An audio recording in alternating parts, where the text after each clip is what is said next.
Hi, welcome to EMAX Bowling. This will be my short ball review of the new DNA from Storm.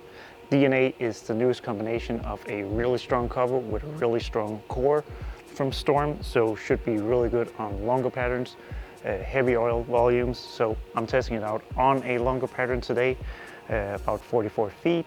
So let's check it out. Let's see what it does on the lanes, and I'll let you know what I think about it, how I think it's best used, and yeah, a little bit of everything. So please enjoy, and let's see what it looks like on the lanes.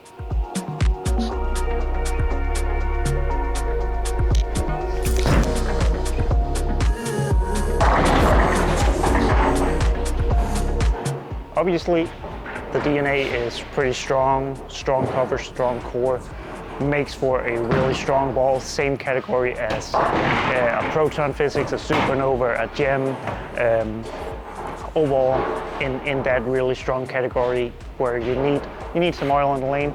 You need to not be balling on the driest of conditions for this ball to work. But when there's oil on the lanes, it looks really, really good. Here you can see my layout. Pretty normal layout for me. About a 5-inch pin, and pretty standard for my strong asymmetrical balls to be in that area. So shouldn't be too exotic compared to any of my other balls.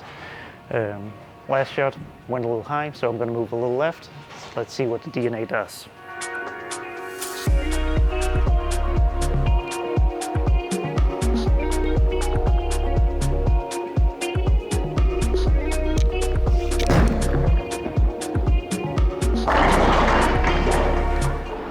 So I moved 2 left on that shot.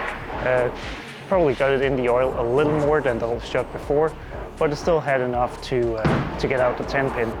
I will say that the DNA seems to be a pinch weaker than my Proton Physics.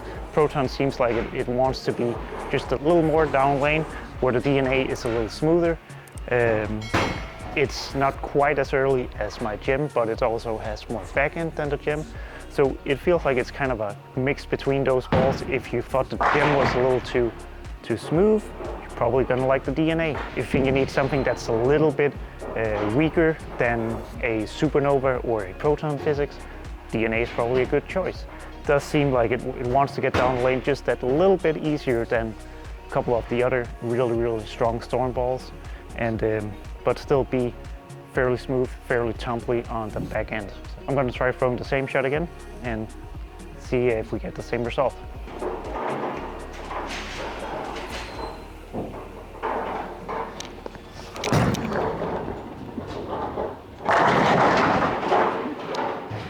Looks pretty good. Definitely it picks up early, but still gets down the lane enough to where it has energy when it goes through the pins. What I really like about the DNA is when I see it pick up too early, it doesn't go offline and jump offline and go through the face. It seems like it just kind of checks in that area where it sees the friction and kind of stays there. So it might 4-pin, it might go high flush, it might change the trajectory a little bit, but it's not gonna be sideways all of a sudden. It just kind of sees that friction, gives me a little warning, and then kind of stays there, which is a really good sign. Probably gonna help me avoid a few splits that way.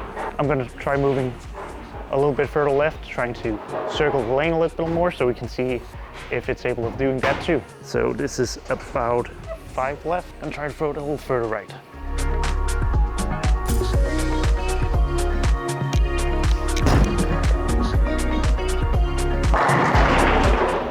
So 5 further left, a little bit further right, got my hand a little more around it, and still looked pretty good. Didn't get the 10 out, but it is also a slower response time ball, I would say, so opening up your angles is probably not the most ideal thing with the DNA, but for those longer patterns where you have to keep your angle or the ball a little bit more in front of you, a little closer to the head pin, it's going to be really good. I'm going to throw 1 shot, comparing it to the Gem so you can see the difference.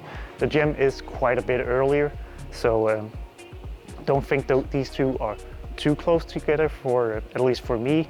I would definitely use the Gem a lot straighter and on the fresh, where the DNA probably would be from a little further left with a little more angle because it has a little more back end, but I'll show you. So this is the gem from the same spot as I struck with the DNA.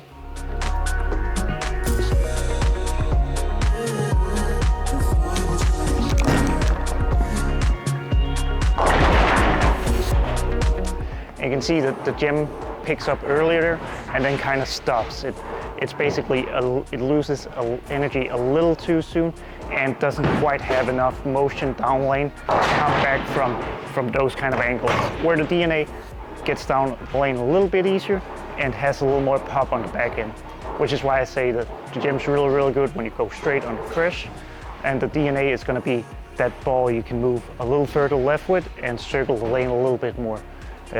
But obviously not in the same way you would do with one of your quicker response time balls like in Sen or an RSTX2 or something like that, or an Eternity. So really good, strong ball, a little bit different than the other strong asymmetrical balls in our lines, but yeah, like what I'm seeing, definitely something that seems very usable, a lot of control, strong motion. Yeah, I look forward to throwing it some more, and thanks for watching. Hope you enjoy. If you have any questions, leave them in the comments, and yeah, please subscribe, please like the video, and I'll see you in the next ball review. So, thanks.